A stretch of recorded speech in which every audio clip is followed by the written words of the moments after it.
नमस्कार दोस्तों। आज हम एक बेहद ही महत्वपूर्ण विषय पर बात करने वाले हैं। भारत के समुद्र में एक ऐसी साइलेंट जंग छिड़ चुकी है जिसका असर सिर्फ एशिया तक ही सीमित नहीं रहेगा, बल्कि पूरे विश्व की पावर बैलेंस को बदल सकता है।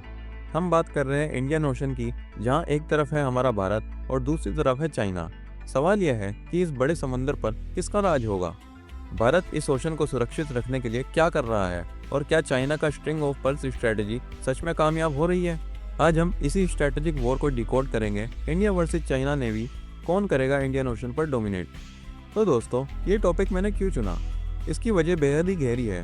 दुनिया का 80% से ज़्यादा ट्रेड समंदर के रास्ते होता है, और आप जानते हैं भारत का लगभग 95% ट्रेड वॉल्यूम और 68% ट्रेड वैल्यू इंडियन ओशन से ही गुजरता है।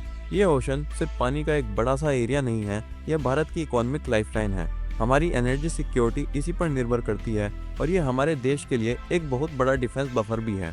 अब चाइना, जिसका मेन फोकस अब तक साउथ चाइना सी पर था, अब वो धीरे धीरे इंडियन ओशन में भी अपना इन्फ्लुएंस बढ़ा रहा है। और ये भारत के लिए सिर्फ एक चैलेंज नहीं, बल्कि एक बहुत बड़ा स्ट्रेटेजिक थ्रेट भी है। अब जरा देखते हैं चाइना की स्ट्रेटजी है क्या।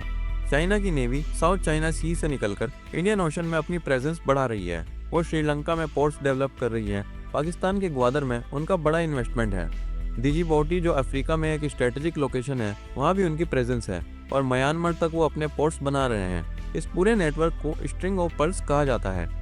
ये सिर्फ कमर्शियल यानी व्यापार के लिए पोर्ट्स नहीं है। एक्सपर्ट्स मानते हैं कि इन्हें मिलिट्री लॉजिस्टिक्स के लिए भी इस्तेमाल किया जा सकता है।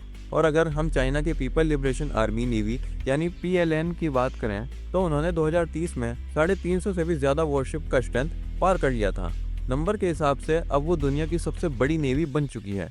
लेकिन क्या सिर्फ नंबर से ही जंग जीती जाती है। हम बात करते हैं भारत की तैयारी की। हो सकता है नंबर में हमारी नेवी चाइना से छोटी हो, लेकिन दोस्तों, भारत की जो जियोग्राफिकल पोजीशन है, हमारा जो स्ट्रेटेजिक अलायंसेस हैं, और जो हमारी ब्लू वाटर नेवी कैपेबिलिटीज हैं, वो हमें अनमैच्ड बनाती हैं।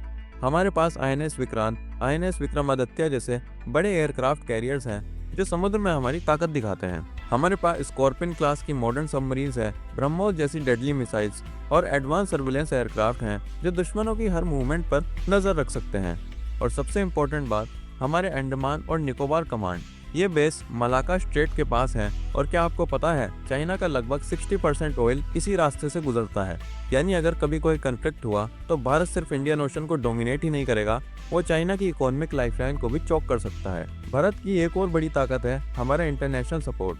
हमारे पास क्वाड अलायंस है, जिसमें जापान, ऑस्ट्रेलिया और USA जैसे बड़े देश हमारे साथ हैं। हम मालाबार नेवल एक्सरसाइज जैसे बड़े नेवल एक्सरसाइजेज में रेगुलरली पार्टिसिपेट करते रहते हैं। और सिर्फ इतना ही नहीं, फ्रांस, UK और एशियन कंट्रीज की नेवीज के साथ भी हमारे रेगुलर ड्रिल्स होते रहते हैं। चाइना के पास हो सकता है बड़ा मिलिट्री साइज हो, लेकिन इस रीजन में ट्रस्ट और पार्टनर्स के मामले में थोड़ा पीछे है। भारत का जो सॉफ्ट पावर है, हमारी जो डिप्लोमेसी है, वो हमें एक बहुत बड़ा स्ट्रेटेजिक एडवांटेज देती है। अगर हम आज की बात करें तो चाइना हो सकता हो ज्यादा शिप्स बना रहा हो, लेकिन भारत स्ट्रेटेजिकली बहुत अच्छी जगह पर है।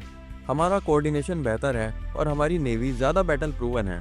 भारत अपनी नेवल ताकत को बड़े पैमाने पर वॉरशिप का प्लान लेकर चल रहा है, और जब तक भारत इंडियन ओशन के जो इम्पोर्टेंट चौक पॉइंट्स हैं उन पर कंट्रोल रखेगा, इस ओशन पर डोमिनेशन का क्राउन हमेशा भारत के पास ही रहेगा। दोस्तों, ये सिर्फ समुद्र की बात नहीं है, ये भारत के भविष्य की सुरक्षा की बात है। ये डिसाइड करेगा कि एशिया का असली लीडर कौन होगा, एक अग्रेसिव कम्युनिस्ट पावर या फिर एक रिस्पॉन्सिबल डेमोक्रेटिक नेशन। अगर आप भी चाहते हैं कि भारत की नेवी और भी ज़्यादा मजबूत बने, तो इस वीडियो को लाइक ज़रूर करें, और ऐसे ही स्ट्रेटेजिक एनालिसिस के लिए रियल आई न्यूज़ को सब्सक्राइब करना मत भूलना। जय हिंद, मिलते हैं अगली वीडियो में।